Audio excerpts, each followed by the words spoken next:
Hello beautiful people, my name is Bridget and welcome back. So today's video is going to be a little bit different. Today is going to be a re-upload of a video I did back in 2018, so at least 2 years ago. This is a story time from something that happened several years ago, back when I was living with Daniel, and I just thought it was like a nice break. I thought about this video yesterday and I thought it would be a nice break from just like regular makeup content, maybe something to get your mind off of a lot of the bad stuff going on around us. And I think it's a really interesting story and something I think about all the time, and just like what happened that day. So without any further ado, I'm going to share you a story time. If you've already seen this video, you know, I'm sorry that you already saw it, but like my audience has grown and I feel like it's fun to just share things like this, so enjoy. Alright you guys, before we get started, go to subscribe. I'd really appreciate it. Thank you guys so much. And now let's get into the story time. This story takes place about 3 or 4, maybe even 4.5 years ago. I would say about 3 or 4 years ago though, because I don't know exactly when this took place. We did not file a police report for this robbery break-in, but it's just the oddest thing you've ever heard. So, many of you know, me and Daniel did not have the conventional relationship and did not end up living together by any normal means. We were kind of forced together, and yeah, we were living together in a really crummy frog apartment. So you have like a base house and then there's like a separate apartment that goes above someone else's garage. So there's like a separate entrance and you can walk up and you have your little frog, which is like a 1-room apartment. The bathroom's so small you can just sit on the toilet and stick your head in the sink.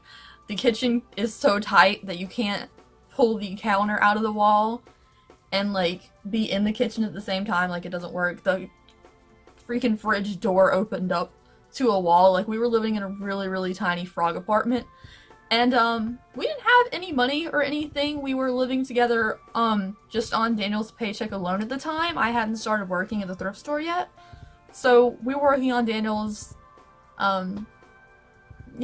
paycheck alone, and we did not have much money. We did not have a vehicle or anything like that, so us being broken into was a shocker. Like, what do you think you're gonna get from us, honestly? Now let's wind it back a little bit. The house that is beside us, like, there's a family in the house, and then we have the frog apartment. We don't have a car or anything, so we don't have to take up any room. The family that was in that house was a disaster. Like, it was a mess. Also, what was that accent? I don't even know. It was a disaster.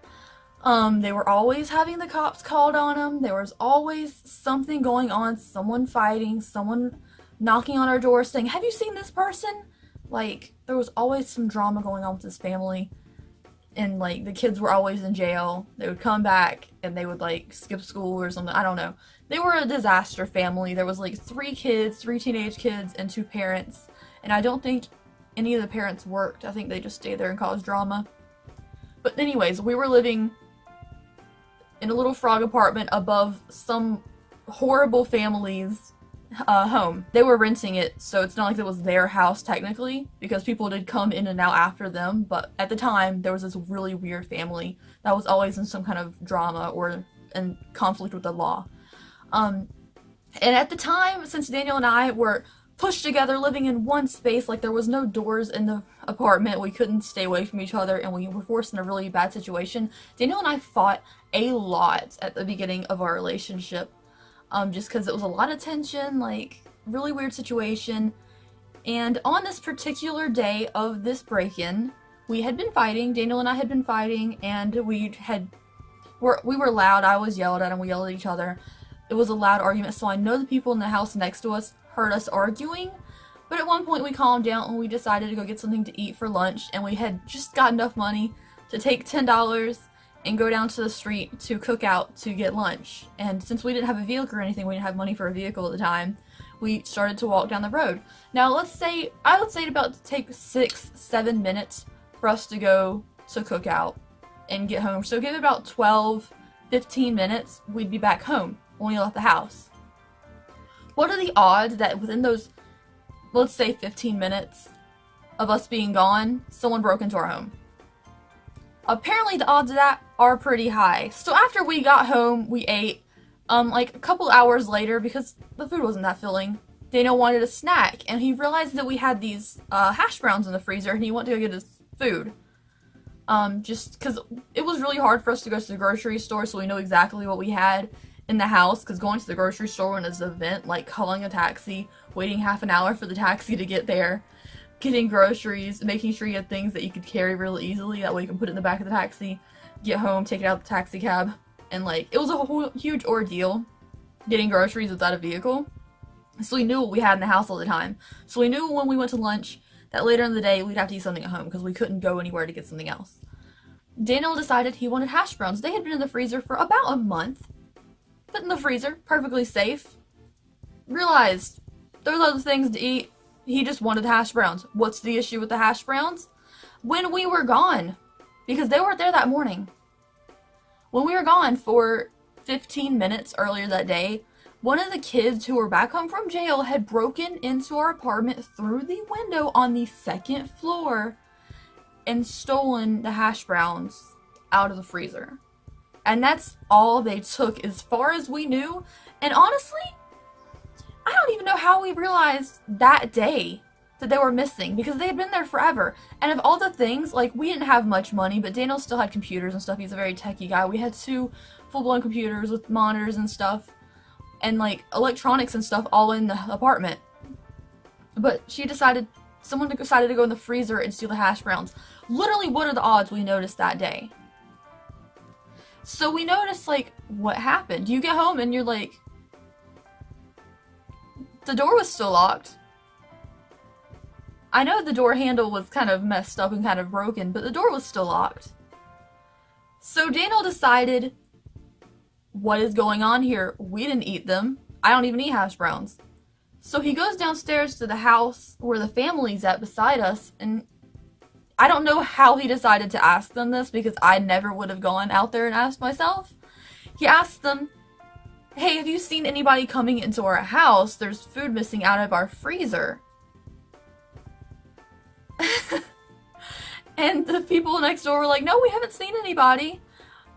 Meanwhile, Daniel looks in the back of, like, the room, like, you see someone at the front door, you can kind of see into the living room, and he sees this teenage girl eating the hash browns, and he's like, well, we were only gone for a couple minutes. I don't know who knew how long we were gonna be gone, probably because we heard us yelling and arguing with each other, and, someone had broken into our house and stolen hash browns out of our freezer. And of course the parents turn around and she's like, oh, you stole that from them? How could you steal that from them? To the girl. And she was like acting like it was no big deal. She's like, just stole it. And you know what the parents' response was to this? Not like, other than the fact that they were like, oh, how could you steal from them kind of thing? They were like, oh, Daniel, we're so sorry. We thought she had stolen them from Food Lion. I'm sorry, what? They thought she had stolen them from the grocery store. Is that not bad too? You were fine with this child who has been in and out of jail constantly stealing food from the grocery store? Like, yeah, it's really bad to steal from your neighbors, but you were still fine with her stealing it from the grocery store. Even though you're always complaining about how she's always in trouble and needs to do better and stuff, you were fine with her just sitting back there eating a whole box of hash browns she'd stolen from the grocery store. Like, out of all the things you could have stolen from us, why did you steal hash browns? Like, steal a frozen pizza. Go for it. Like, I don't even know how we noticed that same day. That's so weird, because it was in the freezer forever. And how she knew we wouldn't be back by the time she got out of our apartment. Like, was she on a mission for hash browns or something? I don't know. Because no one knew how long we were going to be gone. We could have went out down the street and walked back. Like, we could have been gone for 3 minutes. Who knows? We could have walked down to the 7-Eleven and been gone for like 5 minutes. How did she know the minute we closed that door, the moment we were out of line of sight, to get into our house through the second floor window, mind you, and not steal any electronics, not steal any money, not that we had any, not steal anything like that, but to steal hash browns out of the freezer? And you had to climb on the roof to get into our apartment because our door was still locked. You climbed because the house was conjoined, so you could see the garage roof here where our window would be on top of the garage. And over here there was the window from the house, like the bathroom window for the house. And there was like a little ledge in between connecting the house to the garage. And apparently she scaled that to and fro to steal hash browns out of a freezer. We didn't call the police. They offered to pay for the hash browns, and at that point we were just like, no, just please leave us alone. Please don't let her near our house again. And why is it okay for her to steal from the grocery store? I don't know. Anyways, you guys, yeah, most people live this life of like nice luxurious stuff on YouTube, and they're like, oh, we have this beautiful neighborhood, look at my marble countertops. We're over here like, yeah, our neighbors steal food out of our freezer. Anyways, thank you guys so much for watching today's video. Honestly, I'm glad we're out of that house. I'm glad they're out of that house. This was not the last incident with these people that lived beside us. Like, they got kicked out for not paying 3 months rent in a row. And then when the electricity got cut off on them, they were still living in the house. Like, even though they changed the locks, they found a way through like a loose window or something. We're still living in the house in the dark for like weeks. It was so strange. Anyways, thank you guys so much for watching. I will see you in the next video. I'll put videos every single freaking day. If you want more story times from me, let me know. I just still can't believe that story. It's been years, and I'm just like, out of all the things you could steal, and out of all the days we would notice. Anyways, thank you guys. I'll see you tomorrow. Bye.